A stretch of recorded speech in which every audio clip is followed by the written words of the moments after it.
अहिल्यानगरमध्ये येऊन वळवळ करत होती. तुम्ही एका बाजूला हे म्हणतात की आम्ही डॉक्टर बाबासाहेब आंबेडकरांचं संविधान मानतो, आम्ही कायदा आणि सुव्यवस्था मानतो. मग महाराष्ट्र सरकारने अहमदनगरचं नाव बदलून अहिल्यानगर केलेलं आहे, ते तुम्हाला मानायचं नाही. औरंगाबादचं नाव बदलून छत्रपती संभाजीनगर केलं आहे, ते तुम्हाला मानायचं नाही. हे काय तुमच्या अब्बाच्या पाकिस्तान आणि इस्लामाबाद आहे का की इथे शरिया कानून लागू आहे? इथे डॉक्टर बाबासाहेब आंबेडकरांचा कायदा आहे. इथे हिंदुत्ववादी सरकार म्हणून आम्ही जे काही नियम, इथे जे काही निर्णय घेतले आहे ते ह्या लोकांना कुठेच मानायचे नाही. ज्यांच्या विचारातून ही पिल्लावळ आता ही मोठी झालेली आहे, ते मूळ रजाकार पण स्वातंत्र्याच्या विरोधातच होते.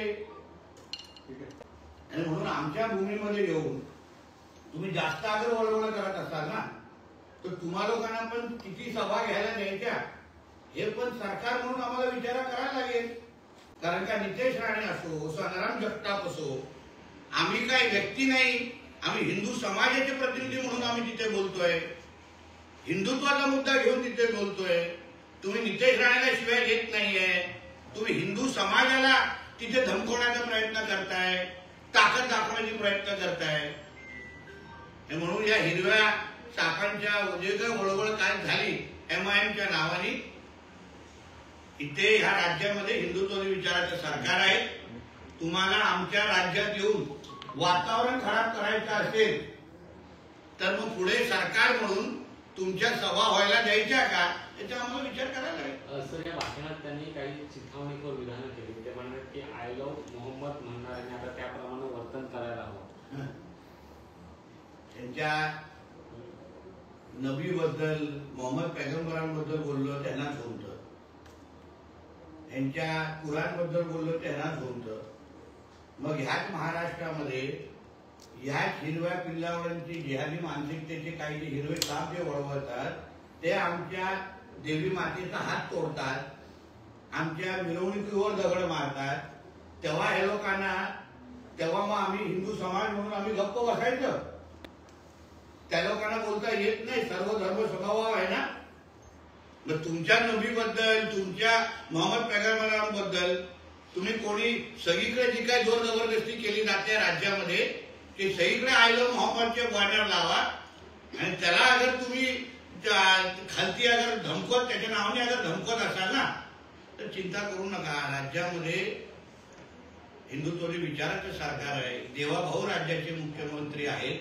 म्हणून आम्हाला आमचा तिसरा डोळा उघडायला देऊ नका, लावू नका, एवढं या निमित्ताने सांगितलं. देशात हिंदू आणि दलित असं कुठेतरी वाद निर्माण करण्याचा भाजपचा प्रयत्न आहे असं त्यांनी. मुळामध्ये डॉक्टर बाबासाहेब आंबेडकरांचं संविधान हेच मानत नाही. कारण का जो सनातनी हिंदू, खरा सनातनी हिंदू ना डॉक्टर बाबासाहेब आंबेडकरांना मानणारा आहे. शिवशक्ती, भीमशक्ती हेच आपल्या देशाचा खरा नारा आहे. आणि हे ज्या अर्थी अहिल्यानगर बोलत नाहीत आणि अहमदनगर म्हणतात, औरंगाबाद संभाजीनगर म्हणत नाही पण औरंगाबाद म्हणतो. पण तुम्ही कुठल्या डॉक्टर बाबासाहेब आंबेडकरांचे विचार मानणाऱ्यापैकी आहे? तुम्हाला या देशामध्ये शरिया कानून आणायचं आहे. म्हणून या जे काय काल जे वळवळत होते ना त्यांना परत आमच्या रामगिरी महाराजांच्या बद्दल त्यांनी काय काय बडबड करून गेलेले आहे. म्हणून जास्त जीव वळवळू नका, नाहीतर मग आम्हाला सरकार म्हणून काय करायचं माहिती आहे आणि हिंदुत्वादी कार्यकर्ते म्हणून तुमच्या पहिल्याच्या नाड्या कशा ढिल्या करायच्या ही माहिती आहे आम्हाला. गांधींच्या हत्याच्या जे गटामध्ये सामील होते सगळे नगरमधले होते आणि तेच विष अद्यापही इथे कायम आहे असं त्यांचं म्हणणं होतं. आणि विशेष करून सरन्यायाधीशांवर झालेला हल्ला होता तो सनातन धर्माचा अपमान म्हणून ते म्हणत होते. रजाकारांच्या पिल्लावळांना त्यांचा इतिहास जरा बघायला सांगितलं. या रजाकारांच्या विचारांवर ही पिल्लावळ चालते. त्यांनी काय काय इतिहासामध्ये केलं हे कधीतरी मग मला OICच्या सभेमध्ये जाऊन सांगायला लागेल. माझ्यामध्ये हिंमत आहे त्याच्या सभेमध्ये उभं राहून मी सांगून दाखवेन की तुझ्या ज्याला तुम्ही तुमचा बाप म्हणतात त्याचा काय काय इतिहास आहे. आमचं तोंड उघडायला लावू नका. तुम्हाला चेहरा दाखवण्याचा चेहरा राहणार नाही. तुम्ही आला तर 2 पायावर याल पण स्टेशनवर जर असं थेट धमकी तुम्हाला दाखवतो तरी जागा आणि वेळ कळवायची आणि मग तिथे उभं राहायचं किंवा कुठली तरी मस्जिद तरी निवड, तिथे येतो मी. म्हणून आम्हाला वातावरण खराब करायचं नाही या राज्यात. आमचं सरकार आहे, आम्ही जबाबदार लोक आहोत. म्हणून धमक्या देणारे ना वारिस पठाणला सांगेन की तुला माहिती आहे नितेश राणे काय चीज आहे म्हणून. नुसतं जिभेनी वळवळ करू नको. म्हणून सुरुवातीला काय बोलू, भोकण्यावाले कुठे काटते नाही आणि याचं नसबंदीवाले एक किल्लावळ आहे. सर तुमच्यावर असेल किंवा संग्राम जगताप यांच्यावर असेल खालच्या भाषेत टीका केलेली आहे, त्यांना देखील आता त्याच भाषेत म्हणून संग्राम जगताप माझं म्हणणं आहे की हे लोकांना, हे लोक भोकण्यापेक्षा जास्त काय करू शकतात, काय करू शकतात हे लोकांची काय हिंमत. हे जे काही टिप्या आणि औरंगाच्या विचारावर चालणारी जी हिरवं पिल्लावळ आहे ना, ते भोकण्यापेक्षा काहीच करू शकत नाही. म्हणून राज्यात आम्हाला वातावरण खराब करायचं नाहीये. म्हणून नाही तर परत हे लोकांना पजामाना नाळा चढू शकले नसते अशी अवस्था करून ठेवली असते आम्ही. पण आम्हाला राज्याचं वातावरण खराब करायचं नाही. आमचं सरकार आहे, तुम्हाला सभेची परवानगी आमचं तर सरकार देत आहे म्हणून तर तुम्ही बळबळ करताय. नाही तर मस्जिदीच्या भोंग्यामध्येच बोलायला लागलं असतं, बाकी पुढे जागाच नाही नसती. सर या सभेमध्ये निवडणुका येतात त्याच्यामुळे अशा पद्धतीने ही वक्तव्य केली जातात. शेवटी सर्व धर्म समभाव वगैरे असेल तर तुम्हाला कसं आय लव्ह मोहम्मदवर अगर कोणी तुमचा बॅनर काढला तर तुम्हाला आक्षेप आहे. तुम्ही डॉक्टर बाबासाहेब आंबेडकरांचं संविधान हे तुम्ही सर्वस्व मानता ना, त्यांचे फोटो लावता.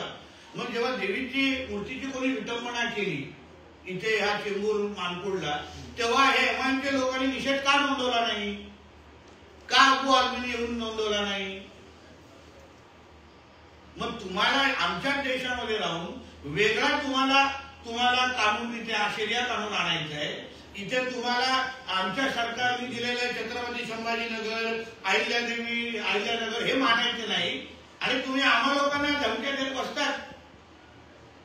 लवकर ती सगळी घाण पाकिस्तानमध्ये पाठवण्याची वेळ आलेली आहे मला वाटतं. हैदराबाद मार्गे इम्तियाज जलील असतील, ओवेसी असतील, त्यांनी भाषणात असं म्हटलंय की मुस्लिमांवर टीका करणं ही आता एक फॅशन झाली, प्रत्येकाला आता राजकारण करायचं मुस्लिम. आम्ही सगळ्या मुसलमानांच्या विरोधात नाही, पण जे जिहादी मानसिकतेचे मुसलमान आहेत, ज्यांना आमच्या देशामध्ये गजवा हिंद करायचं आहे, जे आमच्या देवीची विटंबना करतात, आमच्या मिरवणुकीवर देवीच्या हिंदुस्थानाच्या मिरवणुकीवर दगडी मारतात, जे आमच्या माता भगिनींवर लव जिहाद करतात, जे आमच्या सरकारी जमिनी म्हणजे आमच्या जमिनींवर लँड जिहाद करतात, त्यांच्या विरोधात आम्ही सगळेजण आहोत. त्या जिहाद्यांना ठेचण्याचं काम आमचं सरकार या माध्यमातून करणार आहे. सगळ्या मुसलमानांबद्दल नाही करत. या सभेमध्ये एका महिलेने जय शिवरायाची घोषणा सुद्धा दिली होती आणि तिचं म्हणणं असं होतं की कुठेतरी मुस्लिमांना आता महाराष्ट्रातून वेगळा करण्याचा प्रयत्न केला जातो. जय शिवराय आणि हर हर महादेव पण करून टाका. मुळामध्ये त्या सभेमध्ये सगळे जे तिथे होते ते मुळात हिंदूच होते. पहिले मुळात सगळे हिंदू आहे. मग त्या लोकांना ह्या औरंगजेबाने टिप्याने या लोकांना धर्मांतर करून त्यांची फक्त दाढी ठेवलेली मिशा काढून टाकल्या आहेत आणि गोल टोप्या घातल्यात. मुळात सगळे हिंदूच आहेत ते. म्हणून ताईने अगर छत्रपती शिवरायांची गोष्ट दिली असेल तर हर हर महादेव पण बोला आणि चला आपण परत हिंदू धर्मामध्ये येऊ. परत आम्ही स्वागत करू ना खुल्या हाताने. ओएसी हे संभाजीनगर आणि अहिल्यानगर मध्ये जात आहेत, वेगळे सभा घेत आहेत. हर हर महादेवचं कॅम्पेन तुम्ही करणार आहे किंवा पुढे? माझं म्हणणं ही महादेवाची भूमी आहे, कॅम्पेन करायची गरज नाही. त्यांना कॅम्पेन करायची गरज भासते. ही महादेवाची भूमी, हे हिंदू राष्ट्र आहे. इथे आम्हाला सांगायची गरज नाही की इथे महादेवांचे हर हर महादेव आणि आय लव्ह महादेवच चालणार. त्यांना स्टिकर आणि बॅनर लावण्याची गरज आहे, कारण मोजून एवढंच आहे. म्हणून आम्हाला वेगळा कॅम्पेन चालवण्याची गरजच नाही. उलट आमचं म्हणणं आहे तुम्ही पण मस्जिदीच्या बाहेर आय लव्ह महादेव लावा, मदरसांच्या बाहेर आय लव्ह महादेव लावा. परत आपल्या हिंदू धर्मामध्ये या. हिंदू धर्माची विशालता ही फार मोठी आहे. ही तुम्हाला लोकांना तिथे राहून लागणार नाही. उद्धव ठाकरे संभाजीनगरला जात आहेत, तिथे मदत करणार असं ऐकतोय. कोण उद्धव ठाकरे काय संभाजीनगरला जात आहेत, पूरग्रस्तांसाठी मोर्चा काढतायत, मदत करतायत. ठीक आहे. आता त्यांना एवढं चांगलं पॅकेज दिल्यानंतर पण त्यांना आता सरकारचं कौतुकच करायचं नसेल. चांगल्याला चांगलं म्हणणं हे माणुसकीचा धर्म आहे. त्यांनी जेव्हा सरकार म्हणून चुकून काही चांगली कामं केली असती तर आम्ही कौतुक केलं असतं ना. पण आज देवेंद्र फडणवीस साहेबांच्या नेतृत्वात असलेल्या सरकारने एवढं मोठं पॅकेज दिलेलं आहे, प्रत्येक जण समाधानी आहे, तर मग मोर्चा काढण्याची काय गरज आहे? त्यापेक्षा जाऊन सरकारचा अभिनंदनाचा ठराव करा ना मोर्चामध्ये, कौतुक करा की माझ्या महाराष्ट्राच्या शेतकऱ्यांसाठी, मराठवाडा आणि पश्चिम महाराष्ट्राच्या शेतकऱ्यांसाठी, मच्छीमारांसाठी अगर या सरकारने एवढं चांगलं पॅकेज दिलं असेल तर मी खुल्या मनाने त्यांचं कौतुक करतो. एवढं नैतिकता उद्धव ठाकरे दाखवणार नाही एवढं मला विश्वास आहे.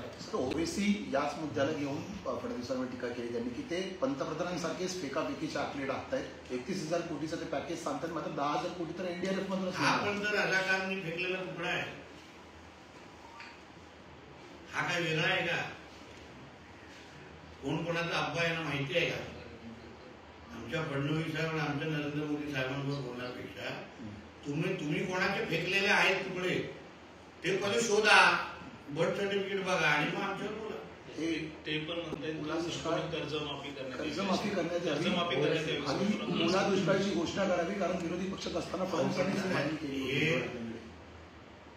एवढं चांगलं पॅकेज दिल्यानंतर ह्या सगळ्या विरोधी कार्ट्यांनी खरं म्हटलं तर फडणवीस साहेबांचं जाहीर नागरिक सत्कार करायला पाहिजे, त्यांच्या नावाचा गवगवा करायला पाहिजे की बाबा एवढा मोठा पॅकेज हे लोकांनी दिलेला आहे. आता पॅकेज दिल्यानंतर योजनांमध्ये सर्वात पुढे लाईन हे लोकच लावणार सगळं घालून. एका बाजूला पॅकेजवर टीका करायची, दुसऱ्या बाजूला आमच्या योजनांमध्ये सर्वात पुढे रांग हे लोकच लावतात, लपून छपून काळ्या कपड्यात. घरासाठी, ऑफिससाठी, रेस्टॉरंटसाठी, हॉटेलसाठी फर्निचर शोधतात आम्ही घेऊन आलो आहोत. फर्निचर मध्ये व्हरायटीज, डिझाईन्स, तर आजच भेट द्या MIDC कुडाळ येथील आमच्या प्रशस्त शोरूमला. Prisms furniture mall Kudal, best furniture store. आमच्याकडे मिळेल दीर्घकाळ टिकणारी आकर्षक लाकडी फर्निचर, तीही विविध डिझाईन मध्ये. आमच्या प्रशस्त शोरूम मध्ये आपण येऊन पाहू शकता. आपल्या टुमदार घरासाठी आकर्षक पद्धतीचे sofa set, bed, chairs, dining table, लाकडी पाळणा, तीही एकाच दालनामध्ये. विमाची सोय, टिकाऊ आणि दर्जेदार, 10 वर्षांची वॉरंटी, घरपोच सुविधा आणि कुशल कामगार. आजच संपर्क साधा. Prism furniture mall, 3050 MIDC Kudal, Sindhudurg. Mobile number 9605315715 आणि 9325108501.